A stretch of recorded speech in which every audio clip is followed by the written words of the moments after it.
우리는 태어나는 순간 선택권 없이 인생이라는 무대 위에 올려집니다. 우리가 구사하는 언어와 말투, 가치관, 신념, 심지어 식성까지도 사실은 부모님과 주변 세계로부터 전수받은 소중한 유산에서 시작됩니다.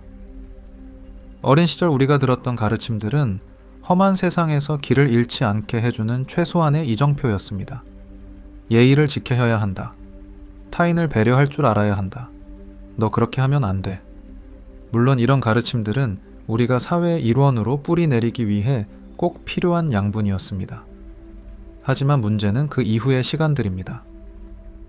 이정표를 따라 걷다 보면 어느새 내면의 나침판보다 외부의 기준에 더 민감해진 자신을 발견하게 됩니다. 착한 자녀, 든든한 장남, 완벽한 직장인이라는 역할극에 몰입하며 우리는 사회가 박수 쳐주는 모습에 맞춰 수십 년간 두터운 가면을 덧칠해 나갑니다. 심리학자 도널드 위니코스는 이를 거짓 자기, false self라고 부릅니다.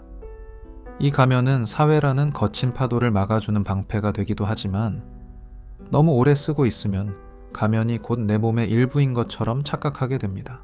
사회화를 넘어 타인의 기대를 충족시키기 위해 켜켜이 쌓아온 수많은 척들이 나를 잠식하는 것이죠. 수십 년이 흐른 어느 날 문득 거울 속에 내가 낯설게 느껴질 때가 있습니다. 지금 이 모습, 정말 내가 원해서 선택한 걸까? 라는 질문이 떠오를 때 우리는 당황하게 됩니다. 유년기의 올바른 가르침 뒤에 숨어 정작 내가 무엇을 원하는지 묻지 못한 채 두꺼워진 가면을 마주하게 되기 때문입니다. 그 화려한 역할들 뒤에는 어쩌면 돌봄받지 못해 텅 비어 있거나 상처 입은 진짜 내가 위태롭게 서 있을지도 모릅니다. 나를 방치했다는 미안함이 들 때 우리는 본능적으로 자신을 보호하려고 합니다. 이제부터라도 나를 지켜야겠어 라는 다짐은 아주 건강하고 중요한 시작입니다. 하지만 이 마음이 너무 간절해지면 나도 모르게 나를 지키기 위한 극단적인 방어 기제로 발전하게 됩니다. 예를 들어볼까요?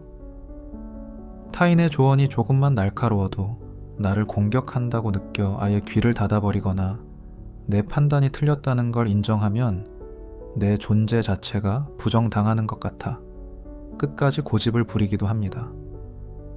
심리학자 셸리 테일러의 연구에 따르면 사람은 자존감이 위협받거나 무력감을 느낄 때 오히려 내가 무조건 옳다는 확신을 강하게 붙잡아 스스로를 보호하려 한다고 해요. 이를 보상적 자기 강화라고 표현합니다. 마치 성벽을 높이 쌓아 적을 막아내는 것과 같지만 슬픈 사실은 성벽이 높아질수록 세상과 연결되는 통로도 사라진다는 점입니다. 내가 내뱉은 확신에 찬 목소리가 실은 나 또 상처받기 싫어 제발 나를 건드리지 마 라는 내면의 비명일 수도 있다는 것이죠. 여기서 우리는 아주 중요한 질문을 던져야 합니다. 지금 나는 나를 아끼는 중일까? 아니면 자에 집착하는 중일까? 겉보기엔 똑같이 당당해 보여도 그 속사정은 완전히 다릅니다. 자존감이 높은 사람은 다른 의견에 그렇게 생각할 수도 있겠네요 라며 여유 있게 수용합니다. 내 의견과 타인의 의견이 다르다고 해서 내가 깎여나가는 게 아니라는 걸 알기 때문이죠. 반면 경직된 자아를 가진 사람은 감히 나한테 이런 말을? 하며 공격적으로 반응합니다. 심지어 자신의 신념을 지키는 수준을 넘어 상대의 생각까지 통제하려 들기도 하죠. 이 차이는 뇌의 편도체, 반응과도 관련이 있습니다. 자존감이 안정적인 사람은 낯선 의견을 정보로 처리하지만 자에 집착하는 사람은 이를 생존의 위협으로 받아들여 투쟁도피 반응을 일으킵니다.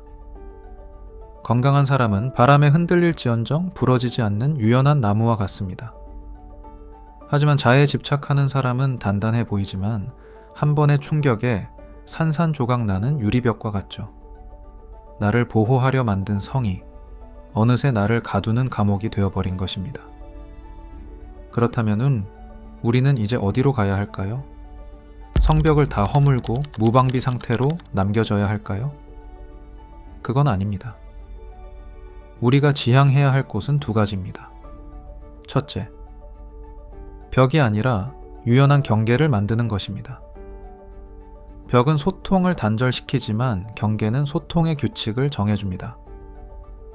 당신의 마음은 알겠지만 이런 표현 방식은 저를 힘들게 해요 라고 말하는 것은 상대를 밀어내는 것이 아니라 나를 지키면서도 관계를 유지하는 기술입니다. 단절이 아닌 안전한 출입문을 만드는 과정입니다. 둘째, 고정된 내가 아닌 흐르는 나를 만나는 것입니다. 우리는 흔히 자신의 성격이나 신념을 단단한 바위처럼 지키는 것이 곧 자아라고 믿습니다. 하지만 진정한 나를 만난다는 것은 과거의 상처나 타인이 규정한 이미지에 갇히는 것이 아니라 변화하는 흐름에 나를 맡길 줄 아는 유연함을 갖추는 것입니다. 여기서 유연함과 우유부단함은 전혀 다릅니다. 우유부단함은 내면의 중심 없이 타인의 말에 흔들리는 것이지만 유연함은 세상의 모든 것이 변한다는 진리를 받아들이는 용기입니다. 뜨겁게 일어난 감정은 반드시 가라앉고 꽉 찬 달 또한 다시 기우는 법입니다.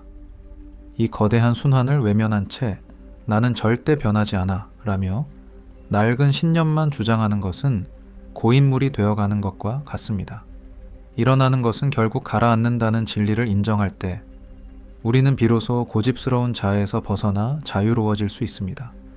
이 여정에서 가장 신뢰할 수 있는 안내자는 철학적 관념이나 생각이 아닌 여러분의 몸과 감각입니다. 우리는 흔히 머리로만 변해야지 라고 다짐하지만 생각은 자주 벽에 부딪히기 마련입니다. 반면 우리 몸은 정직합니다. 스트레스를 받을 때 경직되는 어깨, 설렘을 느낄 때의 심장 박동은 내가 무엇에 반응하고 무엇을 원하는지 알려주는 가장 정확한 지표입니다. 감각의 회복은 외부의 기준에 맞춰진 시선을 다시 내게로 돌리는 과정입니다. 몸이 보내는 신의 귀를 기울이고 잃어버린 감각들을 깨울 때 비로소 자아는 나를 가두는 벽이 아니라 나를 표현하는 자유로운 도구가 됩니다. 오랫동안 굳어진 타인의 시선에서 벗어나 매 순간 생생하게 살아있는 나를 만나보는 시간. 저와 함께 감각을 회복하는 여정에 동참해 보시는 건 어떤가요?